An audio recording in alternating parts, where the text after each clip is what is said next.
Hey guys, Jimmy here. Real quickly before we get started, I've written this book over the last 10 to 14 days. It's gotten to about 40 pages long, so I thought I'd just share it as an audiobook. So this video is supposed to be heard as an audiobook. It goes for about 45 minutes. I've used an AI voice because I cannot read for 45 minutes out loud. That would take me weeks to record and get it correct and do the book justice. So if you're deeply against AI voices, there's a link in the description to download it if you just want to support me. If there's any gold coin donations, I'll be donating those to charity. This is a passion project. So enjoy, leave feedback, because I'd love to be critiqued or promote areas that I can continue to work on. Thanks. Leoric Maldras was born into a family that valued strength above all else. On the arid, windswept plains of Alvoria Secundus, where dust storms often masked the harsh sun and farmhouses stood alone in miles of scrubland, the Maldras family made their home. For generations, his ancestors had eked out a life here, not unlike thousands of other imperial families. But theirs was a family marked by an indomitable legacy, a legacy defined by Leoric's older brother, Colonel Cassian Maldras. Cassian, the hero, the unbreakable shield of the Astra Militarum. Leoric's life, by comparison, seemed humble, almost unremarkable. But hidden beneath the quiet surface was a rich tapestry of hopes, regrets, and fierce determination. As a child, Leoric would sit cross-legged on the cracked stone floor of their kitchen, his dark eyes wide as he listened to his father's stories of Cassian's heroics. The colonel had left home long before Leoric was old enough to remember him, yet his name hung like an invisible banner over the house. "Your brother saved 1,000 men at Mornegar 4, his father would say, his voice brimming with pride and awe. He stood, unyielding, when all others fell. And though he could only imagine these tales, young Leoric took them to heart, letting each one shape his own dreams of the future. While Cassian was away, Leoric remained at home, learning the duties that would normally fall to the eldest son. His father, a stern but fair man with a booming laugh that belied his strict demeanor, taught him how to till the unforgiving land and manage the stubborn livestock that made up their meager livelihood. But it was his mother who left the deepest mark on him. Gentle and reserved, she had a quiet strength that would settle over him like a warm blanket on cold nights. She would sit with him by the fire, teaching him to mend clothes, to bake bread, and to find joy in the simplest of things. These small rituals, the crackling warmth of the hearth, the smell of baking bread, the soft tones of her voice as she hummed old hymns to the emperor, imbued Leoric with a gentleness that contrasted starkly with his father's unyielding sense of duty. In those days, the weight of Cassian's legacy was both a source of pride and a looming shadow. Leoric adored his brother's bravery, but he wanted more than just the role of the colonel's little brother. He craved the chance to forge his own path, to prove that he too was a Maldras, capable of greatness. At night, he would climb the rugged hillside near their home and lie on the rough ground, eyes trained on the distant stars, dreaming of the day he might finally step out from under his brother's shadow. When he was 16, Leoric met Mara, the daughter of a neighboring farmer who lived half a day's trek away.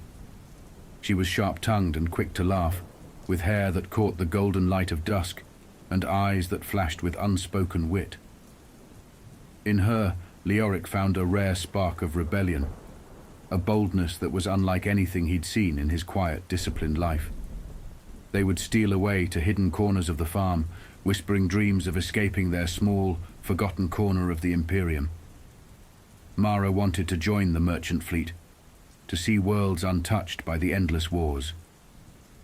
And though Leoric never told her, he harbored the same secret desire, a longing to see beyond the endless horizon, to live a life unbound by tradition and family legacy. But Mara left not long after they turned 18, her sights set on the stars she had dreamed of. And Leoric, though his heart felt hollow in her absence, remained. Bound by duty, by love for his family, and above all, by the need to one day live up to the Maldras name. And so, with her departure, Leoric grew even more determined to make his mark. When the day finally came for him to join the Astra Militarum, his father gave him a relic of their family, a dagger with a worn handle and a slightly dulled edge, inscribed with the Maldrus crest. His mother, with tears she tried to hide, pressed a small tin medallion of the Emperor's symbol into his hand. "For protection," she whispered, her voice trembling. And as he looked at their faces, at the lines of worry etched into their expressions, he felt the weight of their hope settling over him like armor. Military training was brutal, but Leoric took to it with a silent, dogged resolve. He was a slender man, more sinew than muscle, and many of the other recruits doubted he'd survive the grueling drills. But Leoric's determination was unshakable, carved from years spent working the harsh fields and carrying the weight of Cassian's name. He pushed himself beyond exhaustion, catching brief snatches of sleep in between drills, learning to thrive on little, to focus his thoughts through the haze of fatigue.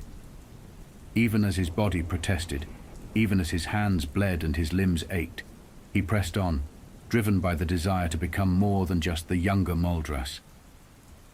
He sought to prove he was worthy of the name. Though he was close-lipped, his fellow soldiers respected his quiet strength, his relentless dedication. He found himself taking on small leadership roles, guiding new recruits through the trials he had already endured, sharing his hard-won knowledge in murmured tones late at night. And it was in these small moments, far from the roar of battle, that Leoric began to carve out his own reputation, not as Cassian's brother, but as a steady, loyal soldier, someone who could be counted on when things turned dark. On quiet nights, he would pull out the small tin medallion his mother had given him, running his thumb over its worn surface. Sometimes he thought of Mara, wondering if she had found the freedom she longed for among the stars. More often, he thought of his family, of the sprawling fields of Alvoria Secundus, the land that had raised him, its dust and sweat woven into his very bones. But above all, he thought of his brother. Cassian's achievements loomed large in his mind, and as much as he wanted to forge his own path, he couldn't shake the longing to make his brother proud. Every deployment, every firefight, every bruising close encounter was another chance to prove himself, another step closer to shedding the weight of simply being the Colonel's little brother. And yet, Leoric knew he was not like Cassian. He was a man shaped by quiet things, the gentle hand of his mother, the soft voice of a lover, the whispers of a night breeze. He did not revel in violence, nor did he thirst for battle, but he believed, with every fiber of his being, in the Imperium's mission, in the vision of a galaxy united in the Emperor's light. He fought because he loved, because he hoped that somehow he might help build a world where future generations could live unburdened by war. It was this quiet love, this deep, unyielding desire for a world he might never see, that drove him forward, that made him hold the line even when every instinct screamed to flee. Leoric's deployment was anything but triumphant. The summons had come in the dead of night, a terse order, his unit to be mobilized immediately. Within minutes, he was pulled from his bunk, grabbing only his flak armor, laser gun, and the medallion his mother had given him. There was no time to dwell on family, no whispered farewells. He and his fellow guardsmen were herded through the cold corridors of the station, shadows of doubt flickering across each grim face as they crammed into the belly of the troop carrier. The transport was packed, guardsmen jammed shoulder to shoulder, jostling for space as the doors hissed shut. The air grew thick with sweat, the scent of rust and burning fuel filling their lungs. The rattle of the engines roared to life, vibrations shuddering up through their boots, and Leoric felt his stomach churn as the ship hurtled into the void. The craft was old, patched over with welds, and held together by little more than the whispered hopes of its crew. He gripped his laser gun as they shot through the blackness, surrounded by men he barely knew, each of them quiet, eyes fixed ahead with unseeing stares. No one spoke of victory. They all understood what they were, cannon fodder, soldiers to be thrown against an enemy beyond reckoning. It was whispered in fearful, grim tones that even the Ultramarines general himself, some distant, unfeeling figure, saw them as little more than the front line to soften the way for the true warriors. The Astartes were to descend only once the tide of men had broken, leaving corpses to soak the ground beneath their armored boots. Leoric forced himself to breathe, his fingers clenching and unclenching around the stock of his lasgun. Each kilometer closer to the planet's surface felt like a step closer to some dark maw ready to consume them. It was supposed to be a deployment, but the truth clawed at him with every turbulent jolt of the craft. They were being sent to die, to hold the line for as long as they could, until the real power arrived. The thought settled like iron in his gut, a cold, bitter realization. And though his heart pounded with fear, he kept his face still, gaze forward, joining the silent men beside him as they plummeted toward whatever waited below. The troop transport rattled, and Leoric could hear the groaning of the metal around them as it tore through space toward the planet below. The man beside him, a wiry soldier with close-cropped hair and wide, haunted eyes, shifted uneasily, his grip tight on his rifle. He looked young, even younger than Leoric, his lips pale and pressed into a grim line. After a long silence, he finally spoke, his voice barely more than a whisper over the dull roar of the engine. "Name's Torek," he said, casting a quick glance at Leoric. "Torek Gran, from Calidus 6. Not that it matters much, I guess. Not when we're all just bodies to them." Leoric nodded, understanding exactly what Torek meant. There was no way to deny it. Not here. Not when the rattling hull and distant cries of the other soldiers made it clear they were nothing more than flesh to throw at the enemy. Torek swallowed hard, his fingers twitching around his weapon. I wasn't supposed to be here, you know." His voice cracked, and he forced a steadying breath. "I got family back home. A wife. The little one's just starting to talk, barely a year old. I joined up thinking it'd be simple duty, garrison posts, keeping the peace. Never thought they'd send me off to a death world like this." He laughed bitterly, a hollow, empty sound. "It's funny, isn't it? We all sign up thinking we'll be heroes. And then, when the orders come, we're packed into this damn tin can, shoulder to shoulder with men we barely know, ready to die on a rock no one cares about." Leoric looked at him, his own mind churning as Torek spoke. He wanted to tell him that it wasn't all for nothing, that maybe they'd make it out alive. But he couldn't bring himself to lie, not when the truth was written in the fear on Torek's face, in the grim silence of every man around them. Instead, he reached over, clapping Torek on the shoulder. "I know, Torek. None of us wanted it this way," he said, keeping his voice low but steady. "But listen, when that door opens, none of that matters. Not the men in charge, not the odds, and not what we left behind. Only thing that matters then is staying alive. 1 second at a time, 1 breath." Torek nodded slowly, though his face remained tense, his gaze distant. "1 breath at a time," he murmured, repeating the words as if trying to anchor himself in the present, to push back the gnawing dread. Leoric leaned closer, his tone soft but firm. "Stay sharp, Torek.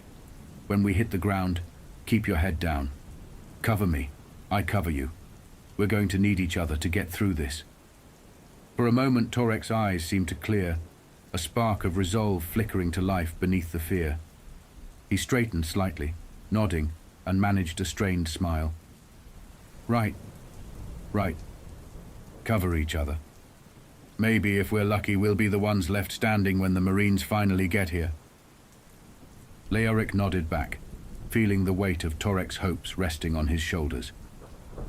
He knew it was foolish, that their survival depended on little more than a stroke of luck and the thin shell of armor strapped to their backs. But in the brief silence that followed, the two men exchanged a final look of understanding, a silent promise to face whatever lay beyond those doors together. Then the intercom crackled, and the lights above them dimmed to blood red as the ship bucked, beginning its final descent. Leoric clenched his jaw, gripping his weapon tighter, and glanced back at Torek one last time. "Remember, 1 breath, and don't stop moving." With a resolute nod, Torek braced himself as the doors began to hiss open, and together they prepared to plunge into the chaos awaiting them below. Here's the scene as the doors open, throwing Leoric and the others into a nightmarish battleground. This focuses on the brutal impact of the Chaos Demons, the visceral horror of Torek's death, and the terrifying conditions that lie beyond the transport doors. The metal doors groaned as they unlocked, sliding open with a shuddering hiss. The stench hit Leoric first, a foul mix of blood, rot, and something else, something like burning metal and sulfur. The world outside was dim and red, choked in a haze of ash that clung to everything. The sky above was a swirling nightmare of bruised clouds and unnatural flashes of violet lightning, casting the battlefield in an eerie, flickering glow. Leoric's pulse thundered as he took in the scene stretching before him. Bodies lay scattered across the ground, like broken dolls, strewn in mangled heaps over a vast, churned-up plain. The earth was sodden with blood, a sickening red mire stretching out in every direction, and the remnants of the previous waves were everywhere. Pools of coagulated blood, severed limbs, and shattered armor half submerged in the muck. Fields of bones jutted from the soil like morbid monuments to the endless slaughter that had already taken place. Some were picked clean, bleached white by the relentless atmosphere, while others still bore scraps of flesh, gnawed and torn. Leoric barely had time to process the horror before a sudden sharp crack split the air beside him. Torek's head snapped back, his helmet exploding in a visceral spray of blood and bone fragments. A warm mist splattered across Leoric's face, mingling with the thick layer of grime and sweat. Time seemed to slow as he turned, seeing Torek's body slump lifelessly to the ground, his eyes frozen wide, mouth open in a silent scream. The blood was everywhere, dripping from the walls, smeared across the armor of the men beside him, each of them wide-eyed, stunned into a momentary silence as they felt their comrade's life end in a heartbeat. But there was no time to grieve, no time to think. The world around them erupted, a cacophony of screams and howls echoing through the thick, acrid air. As Leoric stumbled out of the transport, ducking to avoid another shot, the ground seemed to writhe beneath his feet, as if the land itself were alive and hungry. Ahead, twisted forms emerged from the haze. Chaos demons, their bodies warped and grotesque, twisting impossibly in the dim light. Some were monstrous and hulking, with clawed arms that dragged across the ground, leaving deep ruts in the earth. Others were smaller, skittering, many-eyed things that hissed and chittered, teeth gnashing and snapping as they closed in on the nearest soldiers. Leoric's training kicked in, snapping him to attention. "Move! Forward, damn it!" he shouted to the stunned men around him, forcing his legs to propel him through the nightmare terrain. His boots sank into the blood-drenched soil, slipping as he struggled to keep his footing. Around him, the Chaos Demons surged, shrieking and clawing, each one more grotesque than the last. He caught glimpses of their faces, warped mockeries of human features, mouths stretched into grotesque smiles, eyes glowing with otherworldly malice. The demons tore through the first line of soldiers as though they were made of paper, their claws rending flesh, teeth sinking into throats and ripping limbs with horrifying ease. A soldier to Leoric's right went down, his scream cut short as a demon's claws sank into his chest, ripping out his ribcage in a wet, cracking burst. Another soldier, barely out of the transport, fell back, his legs seized by a smaller, nimble creature with too many arms, dragging him into the writhing mass of demons. His cries echoed as he was torn apart, piece by piece, his blood joining the red sludge that covered everything.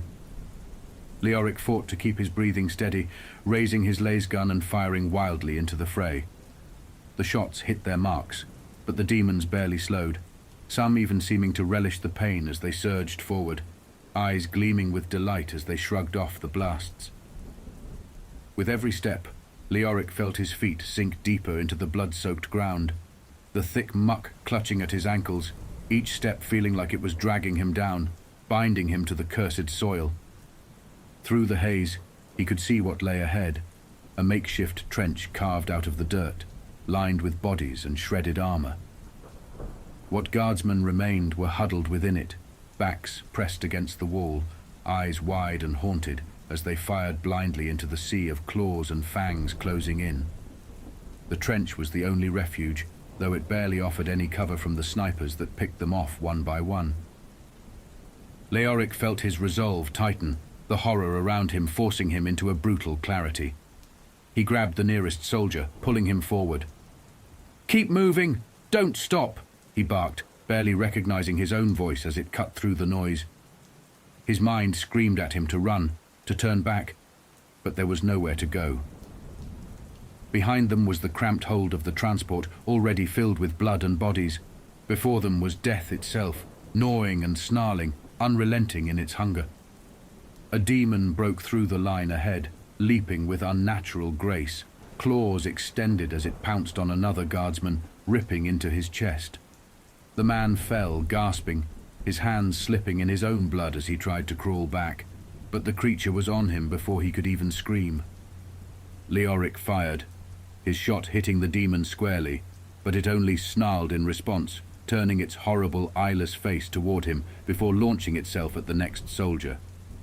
Everywhere he looked, there was carnage, men torn apart, screaming, struggling to reload as more demons poured from the haze. The ground was littered with the broken remnants of his regiment, limbs scattered, lifeless eyes staring up at the swirling sky as more soldiers fell under the relentless onslaught. The demons' shrieks and howls mixed with the human screams, creating an unholy symphony of suffering that clawed at Leoric's mind. Leoric pushed forward, his breaths coming in ragged gasps, each step a desperate fight against the blood-soaked earth and the terror threatening to consume him. This wasn't war, it was slaughter. And as he fired blindly into the waves of demons, he knew with a chilling certainty that they were only delaying the inevitable, buying mere seconds before they, too, would fall into the sea of bones and blood beneath their feet. Here's the brutal face-to-face encounter with a demon, highlighting the chaotic, visceral nature of the fight and the desperate edge of Leoric's survival instincts as he ultimately overcomes the creature with the medallion from his mother. Leoric barely saw it coming.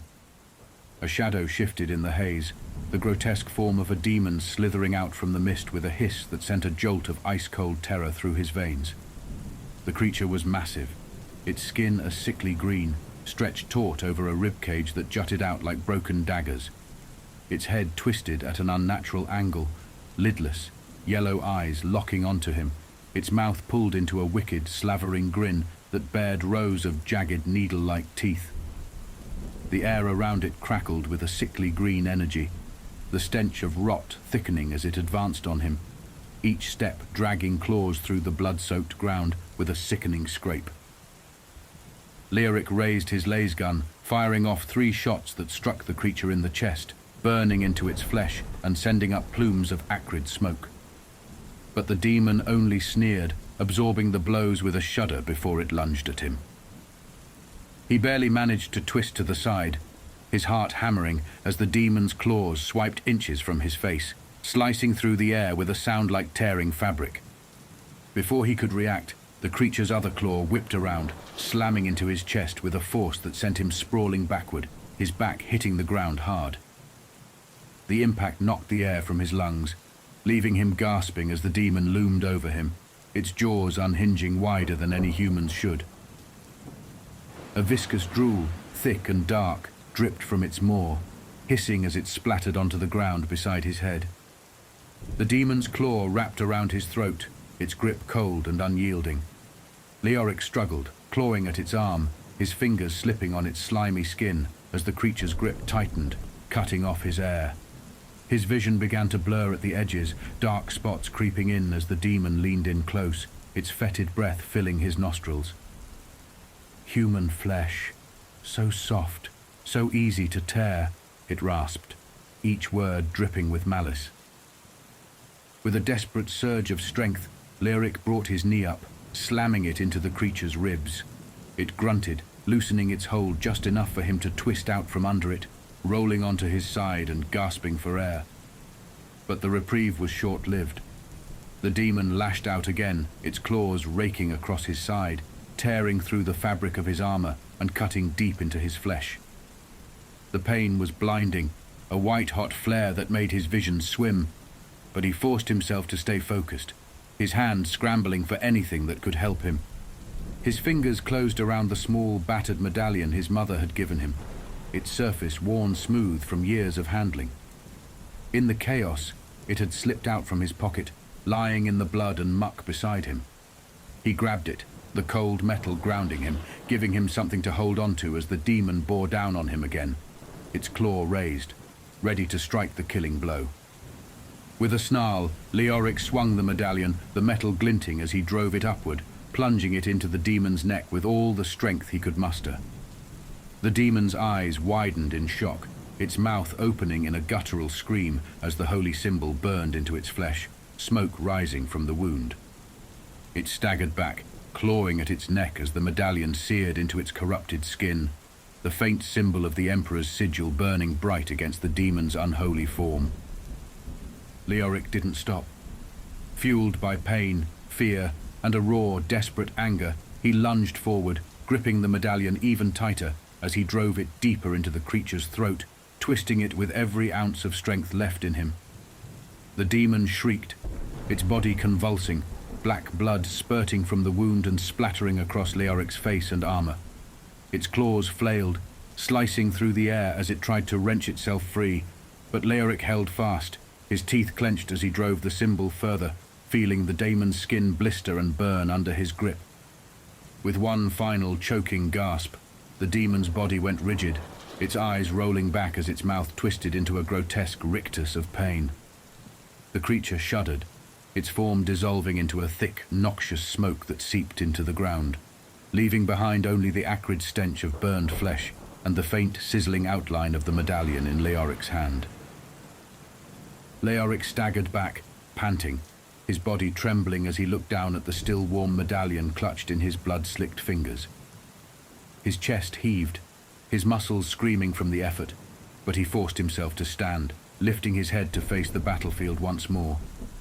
The symbol his mother had given him, small and seemingly insignificant, had saved his life, a tiny spark of light against the dark horrors surrounding him.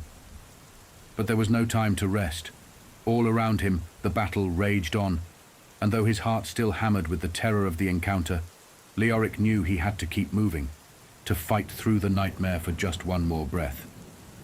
Here's the scene as Leoric surveys the battlefield, realizing the full, hopeless scale of the carnage around him. Leoric staggered to his feet, wiping the blood from his face with a trembling hand, his chest heaving. The medallion still felt warm against his palm, and he tightened his grip around it, drawing what little comfort he could from the last remnants of his mother's faith. But as he lifted his gaze, the hope drained from his heart, leaving only a cold, hollow acceptance. The battlefield was a nightmare come to life, a sprawling canvas of death and decay painted in every direction. The line had shattered. Astra Militarum soldiers lay in heaps, their bodies torn and twisted, scattered across the mud like broken dolls. Many of them were barely recognizable, faces frozen in expressions of terror, limbs twisted at grotesque angles. Some lay in pieces, their armor shredded, entrails spilling onto the ground, bodies half consumed by the gnashing teeth of the chaos demons that feasted openly, tearing flesh from bone with gleeful abandon. The few soldiers who remained alive clung to any cover they could find, scrambling back from the waves of demons with wide, wild eyes. Their laser guns fired frantically, beams of light cutting through the smoke, but the shots seemed almost pitiful, like the final gasps of a dying animal. The demons swarmed over them, relentless, unaffected, eyes glinting with a predatory hunger as they leapt upon each desperate guardsman, reducing each one to torn flesh and bloody smears in mere moments. It was over. Leoric felt it in his bones, a grim, heavy truth settling over him as he took in the overwhelming numbers of the enemy. The Astra Militarum had been reduced to nothing more than scraps, their line broken, their strength spent. The Imperium had thrown them into this meat grinder with no real chance of survival, their lives cast away to slow the tide just long enough for the Space Marines to arrive. And now, with the men around him gutted, devoured, and scattered in pieces across the field, Leoric knew the truth. They had been sacrificed, their lives spent in a desperate, impossible struggle. A scream cut through the haze, sharp and raw, as a guardsman stumbled past him, his arm dangling, half severed, from a brutal wound at his shoulder. He tripped, his body landing with a sickening squelch in the muck, before a demon pounced, claws sinking into his back, ripping into his spine with vicious, tearing motions. The man's scream was silenced almost instantly, his body falling limp as the demon hunched over him, gnawing and chewing. Leoric's gaze drifted back across the field, his mind numb, barely able to comprehend the horror unfolding around him. His regiment, men he had trained with, laughed with, shared rations and quiet nights with, was gone. There would be no survivors, no reinforcements. They had been thrown to the wolves, and the wolves had already won. A deep, soul-crushing weariness filled him as he looked back at the medallion in his hand, the faint impression of the Emperor's symbol barely visible beneath the smears of blood. He knew in that moment that there was no glory, no victory waiting for them here, only death. But even as the hopelessness settled over him, Leoric gritted his teeth, straightening his shoulders. If this was to be the end, he would face it standing, fighting, refusing to let the demons feast on his flesh without a final strike.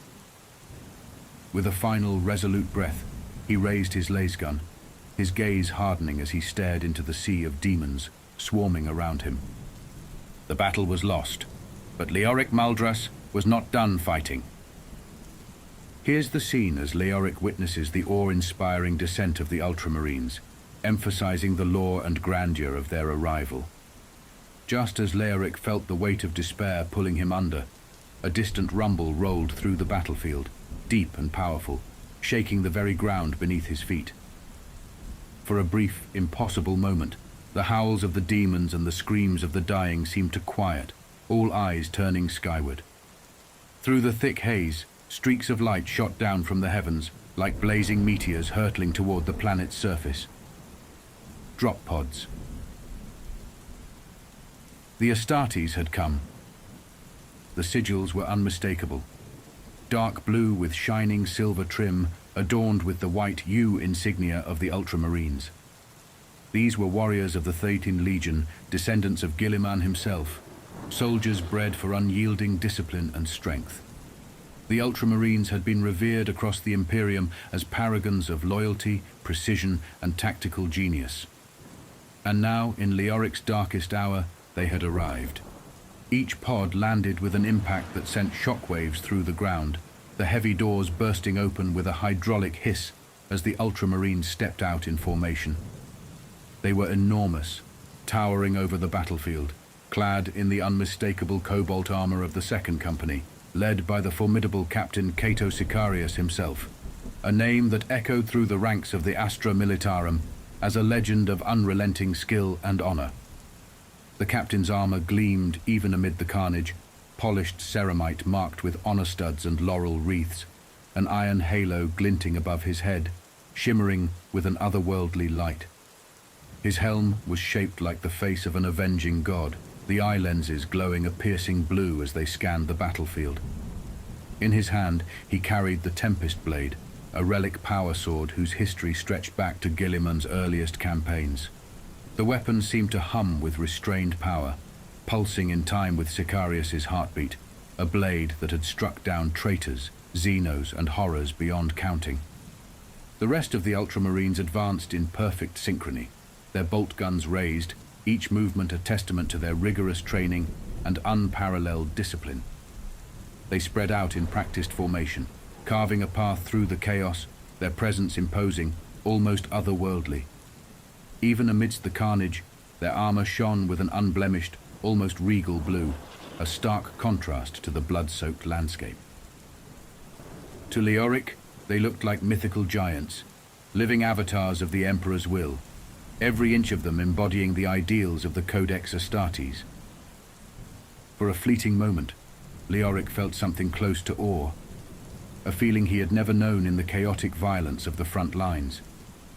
He'd heard stories, of course, of the Ultramarines' might, of their unmatched tactical prowess, their dedication to Guilliman's ideals, their ironclad honor.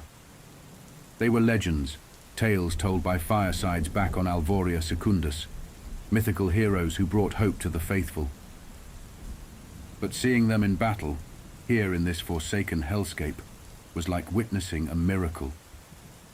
The Ultramarines moved with ruthless efficiency, each step driving them forward through the demon horde.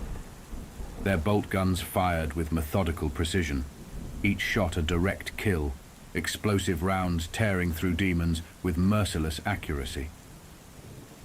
Leoric watched as one of the Marines, his armor marked with the laurel of a veteran, raised his heavy bolter and unleashed a barrage that ripped through the twisted, shrieking forms of the demons.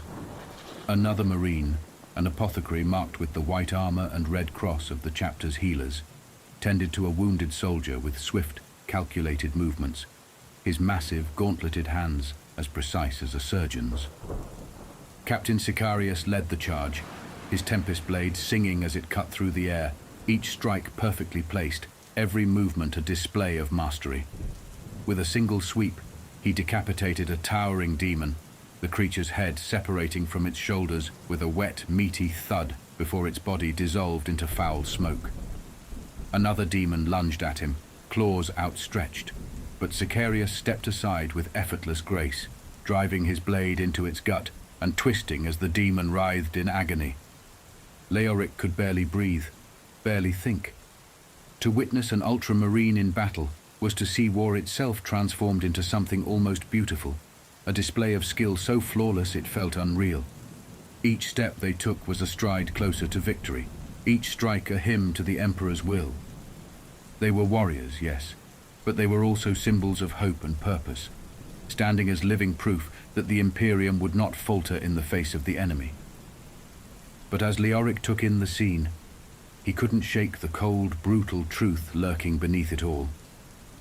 These warriors, these angels of death, had been sent not to save them, but to finish what they had begun, to clear the battlefield of chaos, filth, whatever the cost. To the Ultramarines, the Astra Militarum were tools, sacrifices in the Emperor's service. And now, as they swept across the field, Leoric and the few remaining Guardsmen found themselves pushed back, caught between the rampaging demons and the advancing Astartes. He barely had a chance to react before he felt a powerful, armored hand shove him aside, one of the Ultramarines storming past without a glance, his massive boot planting on the body of a fallen Guardsman as he strode forward, intent on his next target. The Marines were singular in their purpose, relentless, unfazed by the human carnage around them, their eyes set only on obliterating the demonic scourge before them. It was a sobering reminder that even the Emperor's finest cared little for the lives of men like Leoric. They were here for a single purpose, to deliver death to the Emperor's enemies, and nothing more.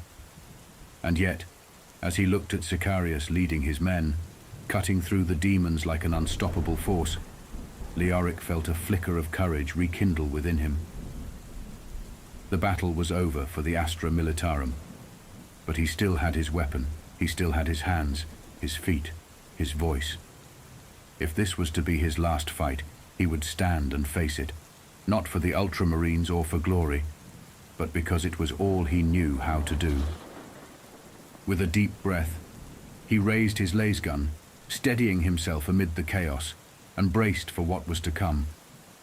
If he was to die here, then he would die as a Guardsman, fighting beneath the Emperor's light, and that, he knew, was all the purpose he needed.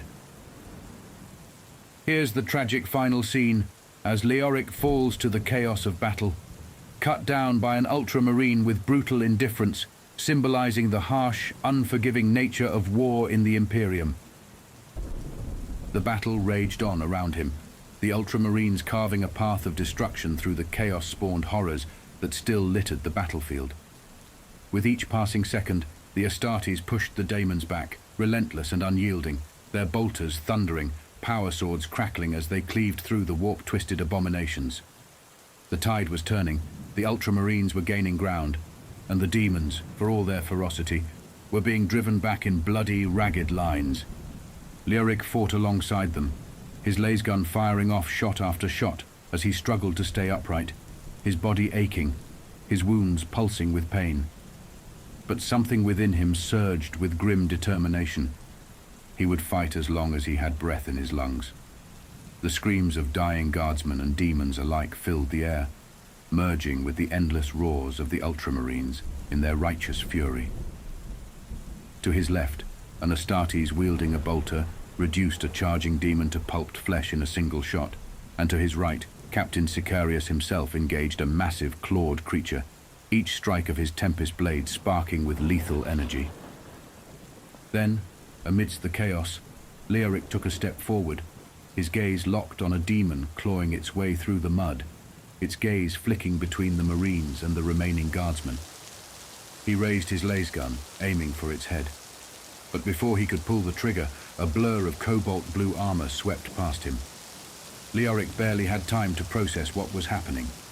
An Ultramarine, a towering figure clad in reinforced ceramite, his bulk immense even by Astartes standards, charged forward, chainsword in hand. His focus was locked onto the demon, his movements powerful and precise, like a juggernaut ploughing through all in his path. But as the Marine surged ahead, the chainsword swept outward, its teeth spinning with deadly intent, and in one brutal, unthinking stroke, it caught Leoric across the torso. The blade tore through his armor, ripping into flesh and bone with brutal efficiency. Pain exploded through Leoric's body, a white-hot agony that left him gasping as blood sprayed across the mud.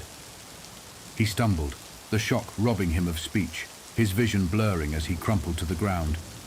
His hand instinctively clutched at his torso, feeling the ragged, torn flesh beneath his fingers, the warmth of his own blood soaking through his armor and staining the medallion his mother had given him. The Astartes didn't stop. The Marine continued forward, his massive boots trampling over Leoric's prone form as if he were nothing more than debris in the way. The weight crushed him, his ribs snapping under the unforgiving tread of ceramite as the Ultramarine surged onward, his chainsword already biting into the demon ahead.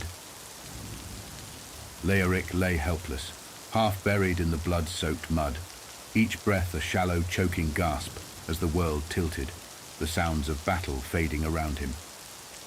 In his final moments, he lifted his gaze, watching as the Ultramarines advanced, their movements seamless, mechanical, as they butchered the remaining demons with unrelenting precision. The field was littered with the bodies of his comrades, trampled and ignored as the Astartes pressed forward, not sparing a single glance for the fallen guardsmen who had been their shield. The Ultramarines would claim victory here, the Imperium would press on, and in the end, his death would go unnoted, just another guardsman lost to the endless tides of war.